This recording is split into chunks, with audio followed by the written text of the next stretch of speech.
Who would have thought that the birth of my first grandchild would lead to the possible destruction of my 24-year marriage to Jane?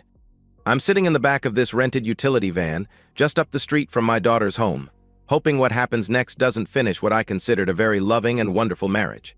According to my daughter Sarah, Jane typically goes for a long jog around noon on the days she visits her grandson. Sarah says Jane comes back after an hour or so and looks fairly flushed from her workout. I'm here to see what Jane's workout consists of. My name is Bill Jones, and until a month ago I was living the dream. My business is doing great. I'm 47 years old and part owner of a fabrication plant that is on the cusp of a new patent that will revolutionize one of the plastic extrusion processes. If everything goes according to plan, I stand to make a few million on the patent even after sharing the profits with my co-inventor and the 5 investors who backed our development.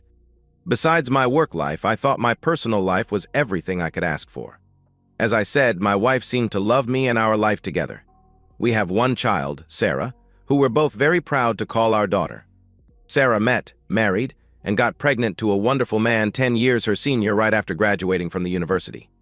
The funny thing about Sarah is how easily she's taken to motherhood and being a full-time homemaker. Here's a girl, a woman really, but she'll always be my girl, who graduated with honors and had every intention of taking the financial world by storm. Sarah's graduation present from her mom and me was a full 6 weeks of touring Europe. It was her reward for finishing college in 3 years, bucking it up while most of her peers spent spring and summer breaks on the beach. Sarah met her future husband in Europe. She claims it was love at first sight, something she wouldn't have considered possible before that first evening in Madrid. She also claims it was fate. Jim Taylor was from Jane's hometown of Olympia.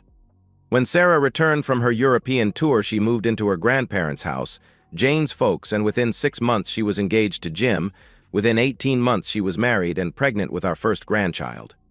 Jane couldn't have been more excited. She immediately cut her hours at work so she could spend time with Sarah and the baby. Okay, so now you know my work life is great. I'm a very happy papa or grandpa or father-in-law. That brings us to my marriage to Jane. Jane and I met at the University of Washington. I was a senior and Jane had transferred in from Washington State. We had a class together, one of those entry-level classes required to graduate. Jane was, and still is, a very attractive woman. She's 5 foot 8 inches, athletically built. She's been a runner since high school, with a great smile and beautiful hazel eyes. I was smitten the first day I saw her, but our few conversations after class led me to back off since she seemed reserved. By the time the quarter ended, I worked up enough courage and she accepted my invitation to go out. One date led to another and things were looking good for a long-term romance. I found out the reason for her reservation after our 3rd or 4th date. She was getting over a very bad breakup. Jane caught the boy she dated for 2 years in high school and 2 years at WSU in bed with another girl. Jane humiliated herself by accepting his indiscretion for almost 3 months before finally giving him an ultimatum. He had to choose. This guy was pretty full of himself by this time and blatantly chose both, suggesting a 3-way. Jane had enough, left school soon after, and transferred to the university. I guess that made me a rebound romance. The subject seemed to hurt Jane and it was never brought up again. I'm fairly certain Jane and I had a pretty good marriage and that she was a faithful, loving wife for the next 23 years. Although there were minor disagreements from time to time, we never went to bed without working those problems out and at least kissing each other goodnight. I never strayed, sure I looked sometimes, but was never tempted to ruin a good thing by crossing that line. Jane caught me once in a while eyeing a woman at the beach or on the dance floor. She'd lightly slug my shoulder and say, "Remember, you can look, but not for too long and never touch." She always did this with a smile and a gleam in those eyes. So, what happened? When Sarah had her son, William, Jane decided she needed to spend time with Sarah and Bill Jr., as we call him. One day a week, Jane would get in her car and drive 60 miles from our home in North Seattle to Olympia. Not far by measured miles, but anyone who's driven that stretch knows it takes hours to go from point A to point B. After a couple of months of driving back and forth on the same day, and with winter coming on, Sarah bought a daybed and put it in their study so Jane could spend the night. Jane could drive south in the morning of the first day and come home prior to rush hour on the second. I used the evenings Jane was away to work on the patent. This new routine worked out so well that Jane continued to stay overnight in Olympia even after the weather improved the next spring. Saturday, June 27th, was Bill Jr.'s first birthday. Sarah and Jim planned a barbecue in their large backyard to celebrate the event. Two minor incidents occurred during the picnic. Both played a role in putting the pieces of this mystery together. I was sitting in a nice lounge chair having a cold beer when Jim and Sarah joined me. They caught me staring at Jane. Jim was the first to speak. "You're a lucky man, Dad." I must admit that I took my father's advice and looked at Sarah's mother to see how my future wife would look when she's 40 before proposing. Sarah gave him a slug on the shoulder, just like her mom always did to me. "You pig? I can't believe you'd say such a thing. What if my mother wasn't such a babe? Would you have dumped me?" I tried to save Jim. "It's true, Sarah. I did the same thing. One look at your grandmother convinced me that your mom was a keeper." With that, Sarah gave me a punch on my shoulder. "Okay, Dad, but what are we girls supposed to do? Look at your fathers." "In that case, I better like looking at a shiny bald head." The three of us looked over at Jim's dad manning the barbecue and laughed. Jim's dad is a great guy and good-looking, but he's fighting the male baldness thing by letting his hair grow and trying to comb it over. Right now, the wind was blowing it around, and he looked like a certain future president. "Well, anyway, you're right, Jim. I'm a lucky man. How many men are married to a 45-year-old woman who has the body of a 30-year-old? Sarah replied. "She should be in good shape with all the running she does. Every day she's here, Mom takes off by noon and spends at least an hour running to the waterfront and back. I don't know how she can do it." "Yeah, she runs at least 4 days a week at home. Once or twice a week I go out with her and she runs me ragged. She'll do 4 miles at a 7-minute mile pace. I think she's going to try for the half marathon this fall. You have to hand it to her." About this time, Jim's dad, Jeff, called everyone over and started serving the grilled corn on the cob and burgers, including some surprisingly good veggie burgers, the first I've ever tasted. I sat with Jeff and Jim, and we compared work notes. Jeff had a restaurant supply business and he was grooming Jim to take over when it was time to retire in 10 years or so. After the meal, I went inside to grab a few beers for the three of us, and just before I walked out the patio door, something caught my eye in the house behind Jim and Sarah's. I took a step back into the house and focused my eyes. Sure enough, Jim and Sarah's backyard neighbor was standing at an upstairs window looking over into our yard with a set of binoculars. I couldn't tell for certain, but it looked as if he was watching the table where Jane, Sarah, and Jim's mom were sitting. As I moved back through the patio door, the neighbor quickly lowered the binoculars and stepped back from the window. "Jim, what's the deal with the neighbor behind you?" "I just saw him staring over here with binoculars." Both Jim and Jeff took their beers and gave me a look like, "What the hell? That's Alan Ross? He's actually a salesman for one of our main vendors and the guy gives me the creeps. We had a neighborhood watch block party last year, and even though the guy doesn't live on our block, he shows up." Everyone thought it was a bit strange. I caught him more than once staring at Sarah, so I went over and talked to him. He of course recognized me, was surprised we were neighbors, and apologized. He said Sarah reminded him of someone he knew back in high school. I let it go, but it was strange. "Well, I hope you keep the curtains in your back bedroom closed." What an asshole. But something about this rang a small bell in my head. It was a long afternoon, and by the time Jane and I headed home, I forgot about the kid's neighbor. It wasn't until Sunday morning that I remembered. Jane was out on one of her runs and I was having my second cup of coffee, so I went over to the bookcase and pulled out one of Jane's high school yearbooks. We keep all that nostalgic stuff with the photo albums in the den. I looked up the name Alan Ross, and much to my surprise, there was a handwritten note in the margin. "Jane, it's been 2 great years with you. And just as your favorite song says, we've only just begun. I am looking forward to next year at WSU and all the years after.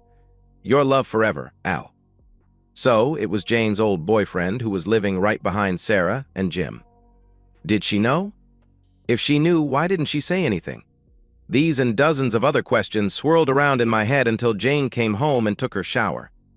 By the time she came downstairs, I had a fruit and yogurt smoothie waiting for her. As usual, Jane had that fresh, flushed, and glowing look about her.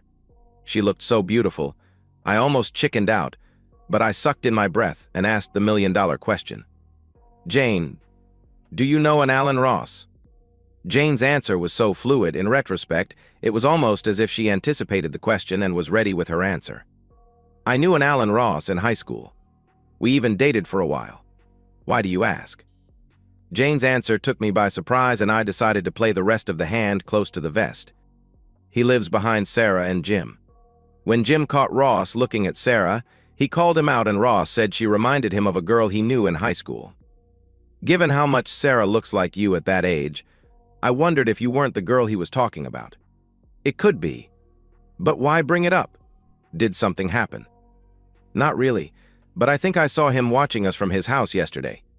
It just seemed a little odd, that's all. Then events cascaded to this moment with me sitting in this rented van. First, the next time I went into the den, Jane's senior year yearbook was no longer on the shelf.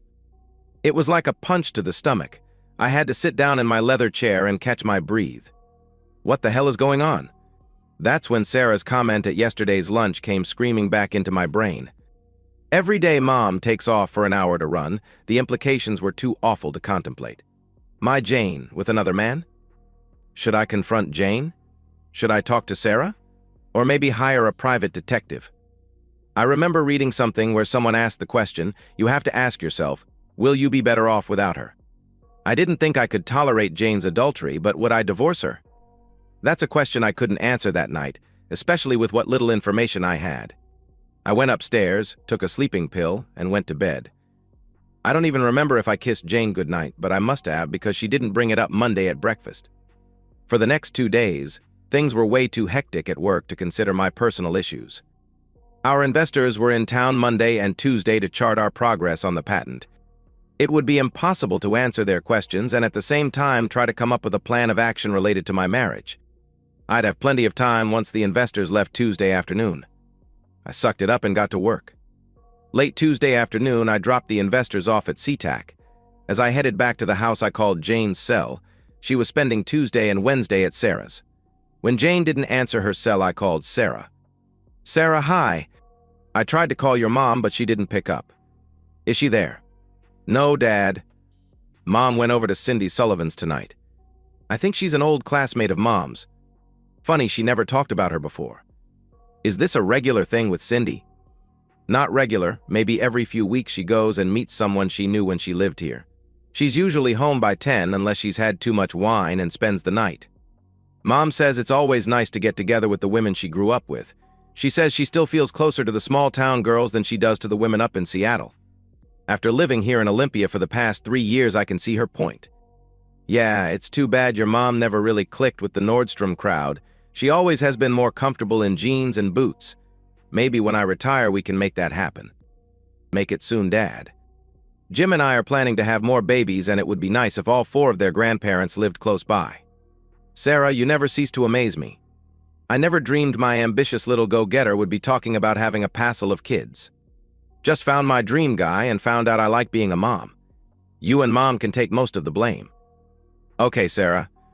I'm pulling into the drive now. It's a nice night and I think I'm going to jump on the Harley and take a long ride this evening. Tell your mother I won't be answering my phone because I'm on the bike. Good night, Dad. Ride safe. It was a nice night for a ride and I had a destination in mind for this evening's ride. By the time I pulled into Alan Ross's neighborhood, it was dark. Just enough light as I rode slowly past his house to see a red Mustang Boss 429 in the drive in front of the 2-car garage and no sign of Jane's Volvo. I was just about ready to give the bike some throttle when something made me pause. The license plate was one of those vanity plates the state sold for a premium. It had a WSU Cougar emblem on the plate and the license number was Ross Boss. Why would a guy park his expensive sports car in the drive instead of in the garage? I rode a block and a half down the street to a school. It had one of those circular drives in front of the school buses. I parked the bike and pretended to do some repairs on the Harley. I had the seat off, just in case. I kept an eye on Ross's house while I pretended to fiddle away. Lucky thing, too. Olympia is still a small enough town that a guy on a motorcycle can attract attention. Within a half hour, a police officer stopped nearby. Need anything? Need anything? Not really, but thanks for asking, officer. I thought maybe I had a short in the electrical system, but it turns out the last mechanic didn't tighten the negative cable on the battery. I'm just finishing up and I'll be gone in 10 minutes. I made certain to look the officer in the eye while we chatted. What ya going to do if that doesn't fix it? He asked. My daughter and her husband live on 3rd. I'll just walk it down there. But I think I have it. Thanks again. The cop took off, but I saw him cruise by a few streets down when I was putting on my helmet. The bike was started and the headlight was on, so he left me alone. It was very dark now and Ross's Mustang hadn't moved. The next bit was going to be tricky and maybe more than embarrassing if I was wrong and got caught. I started toward Ross's house with enough speed to cut the engine and coast to the front of his house. I stopped the bike, ran up the driveway, and had to get on my toes to look inside the garage through the windows near the top of the garage door. On the right side was a Mercedes S-Class convertible, and on the left side was my wife's Volvo. I don't know how I did it. Maybe the past 3 days led me to believe that I'd find exactly what I did find, and it wasn't as much of a surprise. But I had the presence of mind to jog back to the Harley, fire it up, and take off like a bat out of hell. I rode for 20 minutes, pulled into a tavern near the military base, and took out my cell. This time Jane picked up. "Hi Bill, Sarah said you were out riding tonight. Are you home?" "Almost." "How about you? What are you up to?" I asked. "I'm over at Cindy Sullivan's, an old friend from grade and high school. I think I'll end up spending the night here. I've had a couple of glasses of wine and I think I'm over the limit. I feel okay, just don't want to take a chance." "That's good thinking. Listen, I needed to talk to you tonight because the meeting with the investors ran into a couple of snags. I'm flying out tomorrow and won't be back until this all gets straightened out. Sorry to spring this on you at the last minute." "Oh, Bill, I'm going to miss you. If you're going to be out of town, is it okay if I stay here in Olympia until you get back?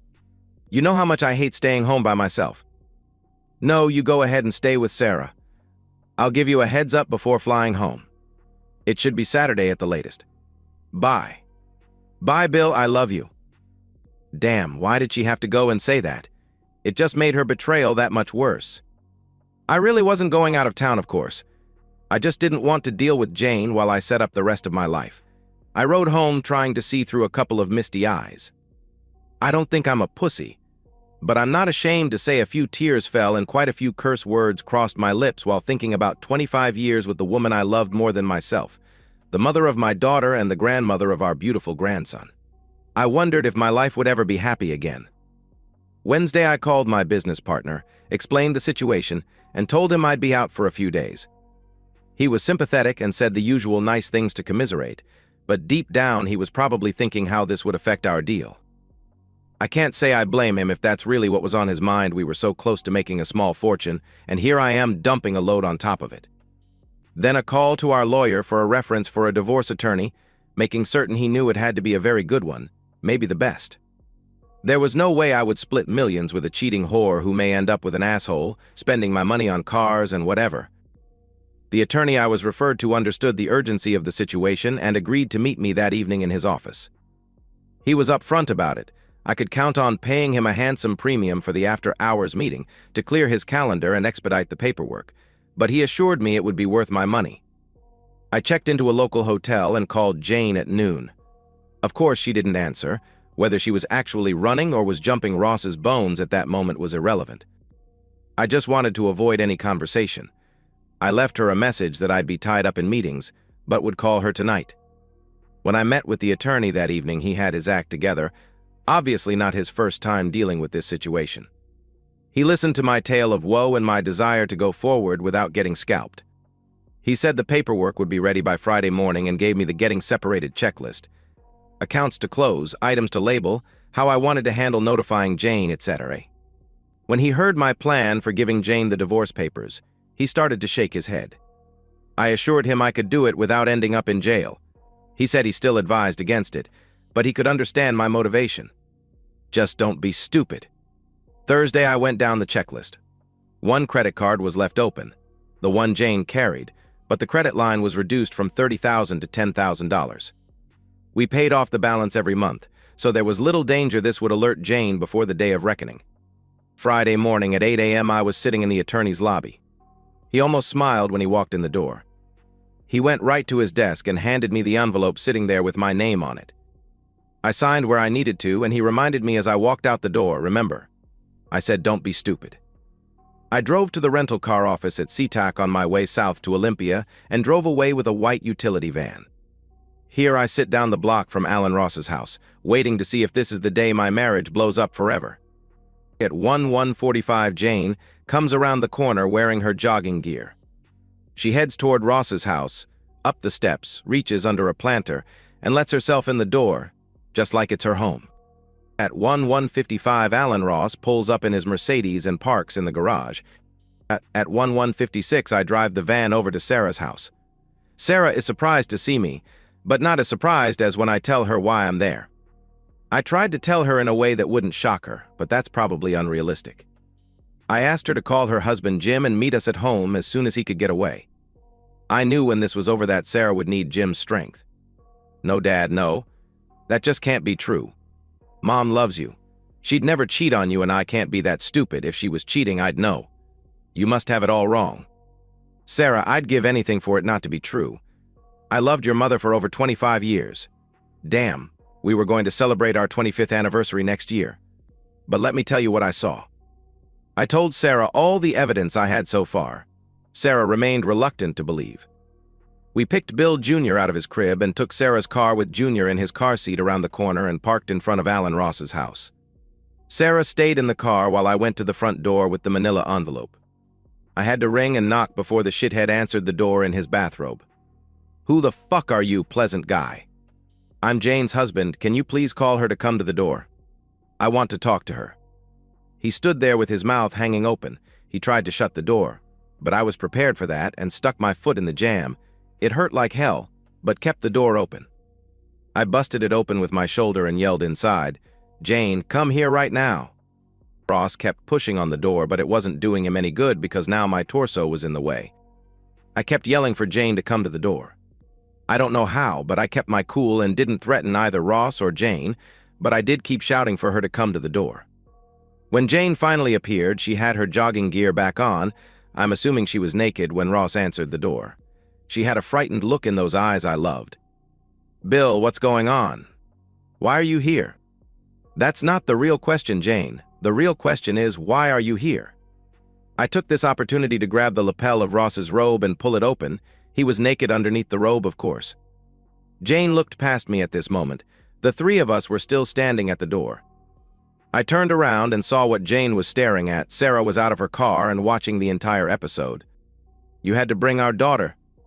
The bitch was mad at me. No, she wanted to come because she said there was no way her mother could be cheating on our marriage. She was anxious to prove this was all a figment of my imagination. And you can be pissed at me all you want, but I didn't make this mess, you did. I was starting to lose it, so needed to back out now. I handed Jane the manila envelope. She touched it as if I handed her a live grenade. "I'll be staying with Jim and Sarah tonight. You can stay with your long-lost boyfriend." "Read the paperwork." "Get a lawyer. Don't come home until you understand what's in those papers and you can abide by the terms. I'll have Jim bring your suitcase and personal items from their house. I don't know what Sarah and Jim are going to do from now on. That's their decision. But you and I are getting a divorce. Goodbye, Jane." I turned and walked away. I thought I heard a wail from Jane, but Ross was slamming the door too hard to tell for certain. "Dad, I'm so sorry. You better drive us back to the house." "I don't think I can make it." Sarah practically collapsed in my arms as I opened the passenger door for her. While my life sucked from that moment and for months to come, I don't think it compared to how much worse it was for Jane. Jim was shocked when he was told about Jane and Alan Ross. He was so pissed that for months he refused to allow Jane in their home or to see her grandson. Sarah didn't argue with Jim. If Jim was pissed, Sarah was livid. I was in their home when Jane called Sarah to talk. Sarah basically called her own mother everything short of unfaithful woman and told Jane that she may never forgive her for breaking her father's heart. Ross lost the Taylor account, and thanks to a call from Jeff Taylor to Ross's boss, eventually lost his job. Ross blamed Jane for his run of bad luck and ended up throwing her out of his house. Jane ended up moving in with her folks. Sarah later told me Jane's mother and father weren't happy with the situation, but realized Jane didn't have too many alternatives until the divorce and the financial settlement was finalized. The divorce was final within 6 months. My battery of lawyers worked it out that Jane doesn't get a thing from the sale of the patent. They were able to shield almost all the money because the patent was sold to a foreign company and my portion was placed in an offshore trust. Don't ask me how. All I know is it cost me 6 figures. This made it all work, but it kept the money out of Jane's hands. She did get plenty, half the sale of our house, half of our savings, but well short of millions. Soon after the divorce, I did get a letter from Jane. But it didn't explain why she cheated. Maybe her excuses made sense to her, but not to me. It contained the usual excuses: empty nest, feeling lonely, needing closure with Ross. What the letter didn't explain was why she would jeopardize what I thought was a great marriage just for such bullshit reasons. Jane reacted poorly to her new reality: the loss of her marriage, the separation from Sarah and Bill Jr., and finally the second separation from Ross. Her behavior became erratic. She started drinking and continued to go downhill. Jane ended up going into rehab at her parents' incident. I suppose most jilted husbands would feel some pleasure from seeing their unfaithful ex-wife get what she deserves, and there are times when a small smile crossed my lips thinking of her suffering. But let's face it, I loved this woman for so many years trying to shield her from pain. How could I just stop caring? Thank goodness for the support I received from my kids. I may have been uneasy about destroying my ex-wife, but I had no qualms about messing with Ross.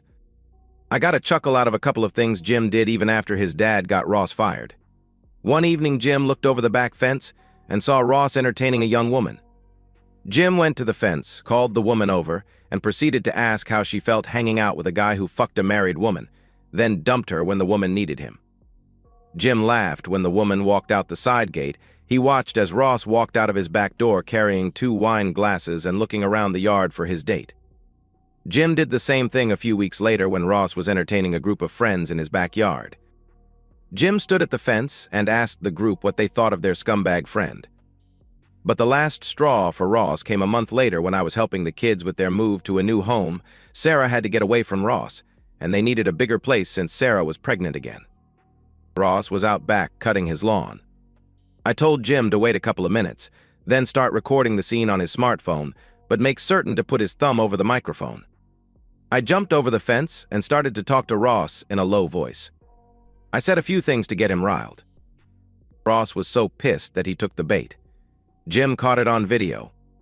I was standing with my hands at my side when Ross took the first swing. I was ready for it and ducked enough to only get clipped. My first roundhouse caught Ross right in the nose.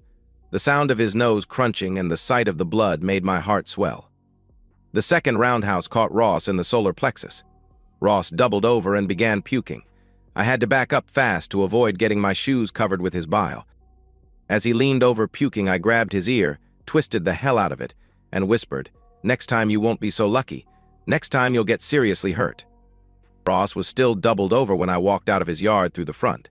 Somehow his Mercedes got keyed. I immediately went to the police station with Jim. My story was Ross invited me over to his yard. I figured it was to apologize, but when I got there, Ross took a swing at me and I only defended myself. Jim showed the cops his recording and I swore out a complaint of assault. Hours later, Ross got out of the emergency room and headed to the police station to swear out a complaint against me. The whole episode came down to he said, and I ended up walking out of the courthouse scot-free. It's funny, I spent my entire career believing in the win-win philosophy, always looking for a way for both parties to a contract to walk out of the room feeling good. There's nothing win-win in a divorce, at least nothing I can point to. It's definitely lose-lose, no matter how bad you stick it to your cheating ex-spouse. It's been 2 years since that awful afternoon sitting in that rented van. I wish I could say that I met a 30-something bikini model who pledged her everlasting love and fidelity to me, but we all know life isn't really that kind. I had 24 great years with the woman I loved with all my heart. I have 2 great kids, yes, I consider Jim to be a son, and now 2 great grandchildren. Financially, I'm in great shape. Do you know how many men get shafted by the system and end up living in a 1-room apartment while supporting a cheating ex-wife? Too many, but at least that's not my fate. No, I have enough money to live comfortably and even travel. I'm currently spending a month touring Italy on a Ducati. Even took in the Moto di pieces in Mugello. But as I sit having an espresso outside a cafe in Florence, I have to fight back the tears. Jane and I always said we'd do this together, tour Italy on a motorcycle with no deadlines and only each other. Now I'm doing it without her. Jane did get out of rehab, but still lives with her parents. Sarah and Jim allow her to visit her grandchildren for no more than an hour every month. I think Sarah does this as a form of torture. She still hasn't forgiven her mother. The question haunts me, how could she do this to us? Life isn't a movie where every question is answered before the credits. It's more like a Joseph Conrad novel, Life just is, and often absurd, and the good guys don't always win. I finish my espresso, put the helmet back on, start the bike, and ride into my own heart of darkness. And that's the end of today's story. If you enjoyed it, please give this video a thumbs up and drop a comment below. Your support helps the algorithm push my content further. If you're new to the channel, don't forget to hit that subscribe button. It really helps me keep creating more stories for you. Thanks for watching, and I'll see you in the next one.